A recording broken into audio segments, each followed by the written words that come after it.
परिवार का प्यार। आज जब मैं अपने पूरे घर की साफ सफाई कर चुकी थी तो अचानक मेरे भाई ने मुझे फ़ोन किया और चहकते हुए कहा, दीदी मैं और मेरी पत्नी आपसे आज अभी मिलने आ रही हैं। मैं उनके नाश्ते के लिए कुछ तैयार करने के लिए अपनी रसोई में गई, लेकिन मुझे उनकी आवभगत के लिए रसोई में कुछ भी नहीं मिला। बहुत सोच विचार और खोज के बाद मेरे हाथ केवल 2 संतरे लगे जो उनके सामने रख सकती थी। संख्या में कम ना लगे इसलिए मैंने उनका तुरंत 2 गिलास ठंडा जूस बना लिया। जब मेरा भाई और उसकी पत्नी पहुंचे तो मैं उसकी सास को उनके साथ लेकर चौंक गई। माँ जी पहली बार हमसे मिलने आई थी, इसलिए मैंने उनको और भाभी को जूस के 2 गिलास परोसे और मैंने अपने भाई के सामने यह कहते हुए 1 गिलास पानी रख दिया, मुझे पता है कि तुम्हें आज भी स्प्राइट पसंद है।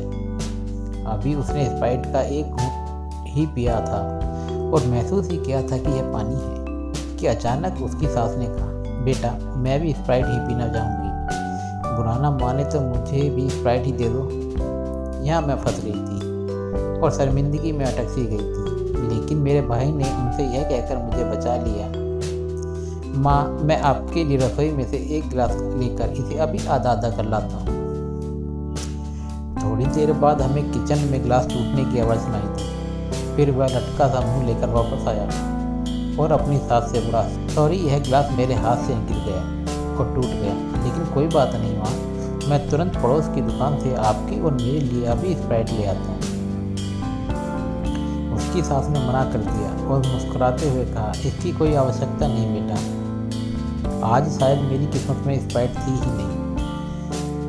आखिरकार जब वे जा रहे तो मेरे भाई ने कुछ पैसे मेरे हाथ में रख दिए और कहा, बिखरी स्प्राइट को रसोई से साफ करना मत भूलना दीदी, वरना आपके हाथ की मिठास के कारण उसमें चींटियाँ आ जाएंगी। और उसने मुझसे एक प्यारी सी मुस्कान के साथ विदा ली। इस तरह मेरे भाई ने मेरी भावनाओं को समझा और मेरी कमी को छुपाया। यह परिवार का प्यार है। जब आप किसी कठिन परिस्थिति में हो तो उसका उपयोग दूसरों को उठाने के लिए करें। किसी को नीचा दिखाने से आप कभी बेहतर नहीं हो सकते। आप अपने भाई बहनों, दोस्तों, परिवार, सहकर्मियों आदि के साथ कठिन समय में कैसे व्यवहार करते हैं? क्या आप उस विकट समय में उनकी शर्म को ढकते हैं या उन्हें और ज़्यादा गड़बड़ कर देते हैं? यही है आज के चिंतन के लिए मेरा छोटा सा विचार। सदैव प्रसन्न रहिए, जो प्राप्त है पर्याप्त है। धन्यवाद।